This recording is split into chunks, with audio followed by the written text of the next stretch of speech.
All right, so here's the deal. I blinked, and apparently in the last week or so, the gun world decided to just dump a truckload of new releases all at once. I'm not even mad, just slightly overwhelmed and mildly caffeinated. But that's what makes this kind of week exciting.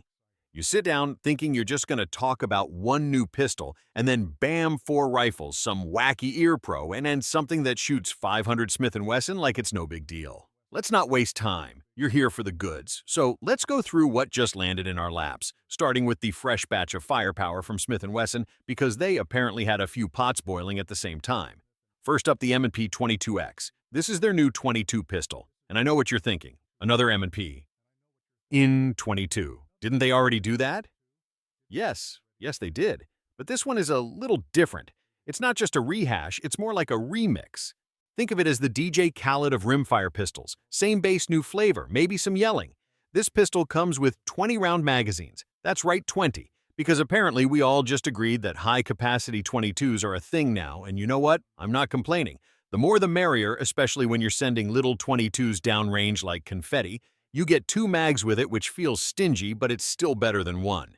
Barrel length is 4.1 inches, and it comes with a threaded adapter, because of course you want to suppress it. Who wants to hear their own thoughts while plinking?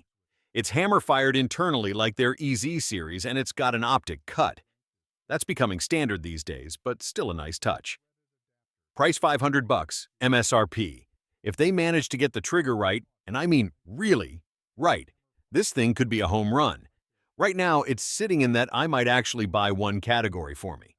Now, if that's not enough, 22 action for you, they didn't stop there. They also dropped a new version of the FPC, that folding pistol caliber carbine everyone loves to argue about in forums. Except now it's in 22 LR too. Yes, that's right. You can fold it, store it, and pretend you're some kind of futuristic trapper all in one. This FPC comes with 3 of those same 20-round magazines, which already puts it a step ahead of the pistol. Barrel is 16.25 inches, which is just long enough to feel like you're holding a rifle, but not so long that you're bumping into walls indoors. Aside from the caliber, it's more or less the same FPC we've seen before. MSRP is $550, and honestly, I think that's pretty fair. You're getting a fun, plinking, friendly platform with lots of mod potential. Personally, I really enjoy 22 rifles. They're fun, cheap to shoot, and for some reason, they bring out the kid in everyone. I can already hear the aftermarket world getting excited. Tandem Cross is probably halfway through designing a bunch of upgrades, and that's part of the fun. This FPC could end up being a modular monster with a little help. But wait, there's more. Because Smith & Wesson also decided to update their AR-style lineup with something they're calling the M&P 15 Axe. Cool name, right? Sounds like a product you'd use to storm a fortress or headline a Viking-themed tactical band. Anyway, this rifle comes in a few configurations: 16-inch, 14.5-inch pinned, 11-inch SBR, and a Performance Center 16-inch version. The names sound cool, and so does the hardware. We're talking a Gemtech flash hider and GVAC gas system, both Gemtech products. Smith & Wesson owns Gemtech now, in case you didn't know. It's a neat flex. Add in a Midwest Industries handguard radian charging handle, ambidextrous controls folding sights, flat face trigger, and a pistol grip that mimics their M&P handguns. Not bad on paper, but, and here comes the cynicism, the thing ships with one standard capacity mag. 1. I don't understand why companies still do this. Give us 2 mags. We're grown-ups. We can handle it. MSRP ranges from $1559 to $1650 depending on the version. The Performance Center variant has a hyper-fire trigger, which is honestly a nice touch. If you're already dropping that kind of cash, a better trigger is not a bad bonus. Still, I'm torn. The specs are solid, but at over $1,600, I expect something that groups tighter than 1.5 inches.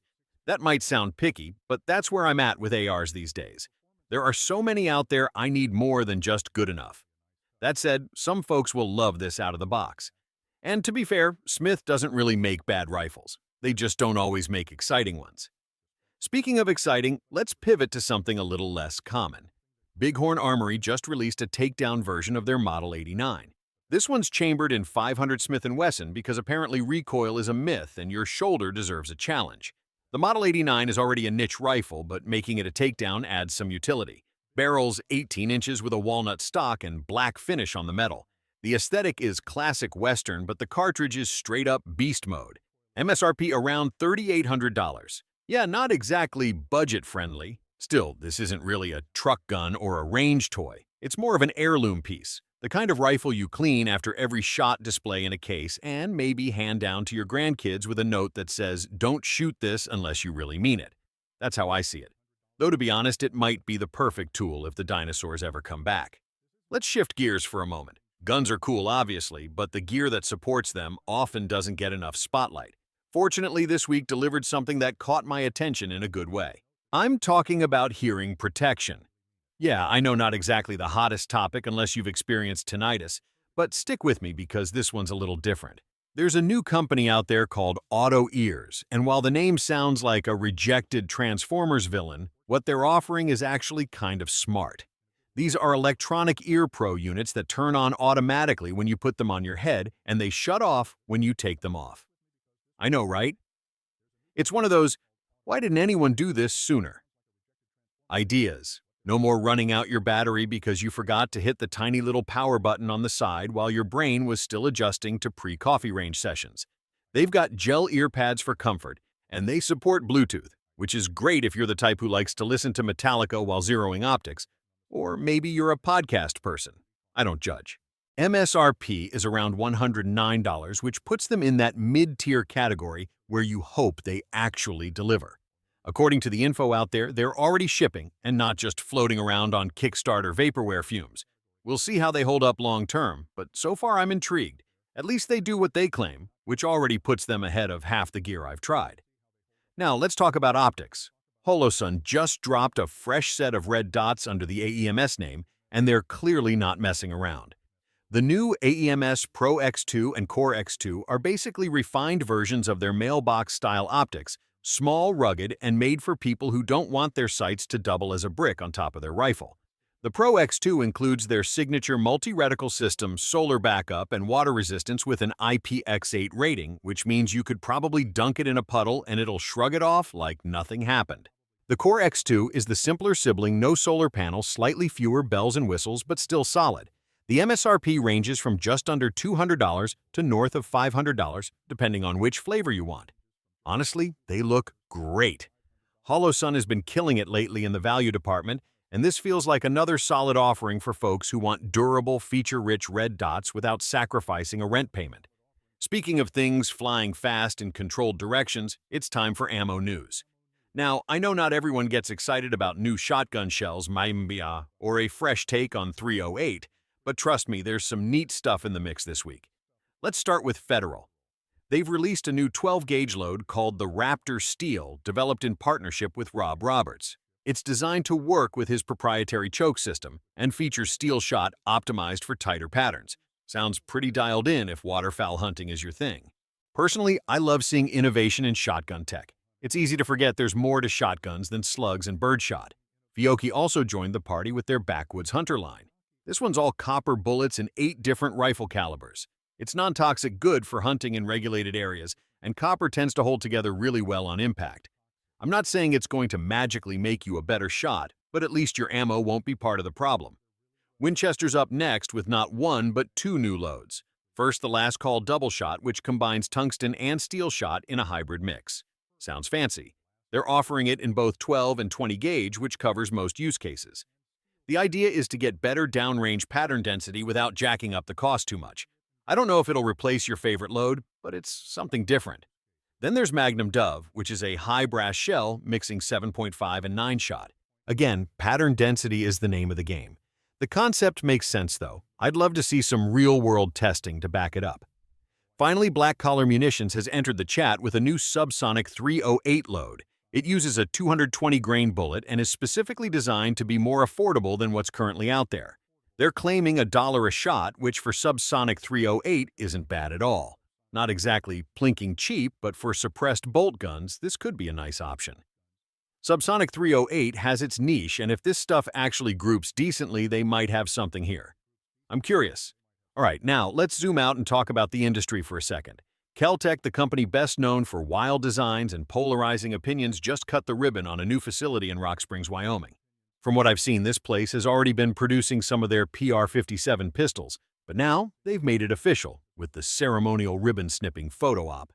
I find it interesting that they're expanding out of Florida.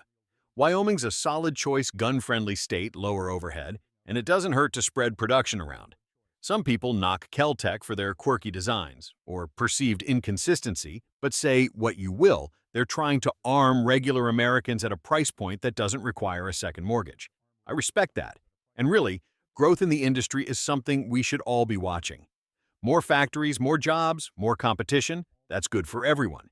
Even if you don't love Kel-Tech's stuff, their success helps create pressure for other brands to innovate. And that's the kind of arms race I can get behind. So here's the thing. I've been thinking a lot lately about ARs, and I'm not sure how to feel. On one hand, they're as customizable as ever. You can slap on whatever handguard trigger optic sling grip or doodad you want. The platform is modular perfection.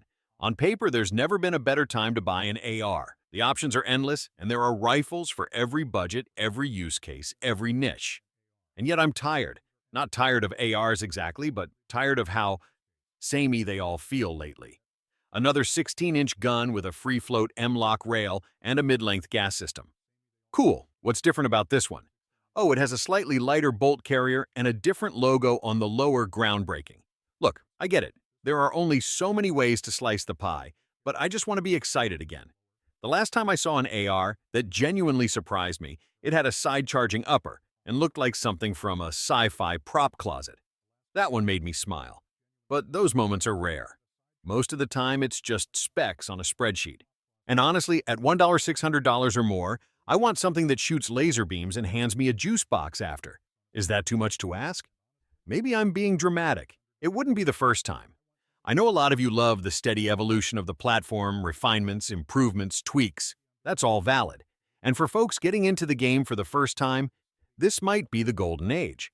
But for those of us who've been in the weeds for a while, it's starting to feel like we're watching the same movie over and over with slightly different casting. That said, I'm not giving up on the AR world. I'm just becoming a lot more selective. I'd rather spend time shooting something that makes me grin like a goofball than chase the newest Tactical Enhanced Operator Plus Ultra release just because it exists. It has to earn a spot on the wall. That's the new rule. Now, contrast that with something like that 22 FPC from earlier. It's not revolutionary either, but it's fun. Fold it, stash it, pop off 20 rounds, and reload from the stock. It's weird and compact and different enough to make you look twice. And sometimes that's all it takes. Or take the auto ears. I didn't wake up thinking I'd be impressed by hearing protection today, but here we are. Sometimes it's the little things. A feature that solves a dumb problem you didn't know you hated. Like accidentally leaving your ear pro on after the range and killing the battery before your next trip. Fixing that isn't glamorous, but it's useful. I can respect that. The same goes for ammo. I love that we're seeing innovation not just in calibers, but in how they're optimized for purpose pattern density for shotguns, subsonic loads that don't cost a fortune, all copper bullets for hunters dealing with lead bands. It shows there's still room to move the needle. Not everything has to be flashy to be meaningful. Also, big shout-outs to companies that are quietly expanding behind the scenes like Kel-Tech. We love to clown on them sometimes for wild designs or weird ergonomics, but at the end of the day, they're building more capacity to produce more guns for more people. That matters, especially in a time when demand ebbs and flows with every news cycle and court ruling. All right, enough philosophy for one episode. You didn't come here to watch me spiral into existential gun thoughts, though, let's be honest. Sometimes, that's part of the charm. Here's my question to you this week, and I actually want to hear what you think. What gun do you think offers the best value right now? Doesn't have to be brand new, doesn't have to be flashy, just something you think gives a whole lot for what it costs. Maybe it's a sleeper hit nobody talks about. Maybe it's a modern classic. Drop it in the comments and let's get a thread going. I'm always curious to see what you all come up with. All right, that's going to wrap it for this one. We covered a ton, and honestly, I'm glad I had coffee before hitting record. Between the 22s, the ammo, the ear pro, and the optics, it feels like we just did a full lap around the gun industry's latest offerings. And the wild part. This is probably just the beginning of the late summer rush. August tends to heat up figuratively and literally. Anyway, thanks for sticking around. Whether you're watching this from your phone at work or blasting it through your garage speakers while cleaning guns, I appreciate you being here. There's a lot of content out there, and the fact that you spent time here means something. I'll catch you in the next one. And remember, always bring an extra mag, just in case.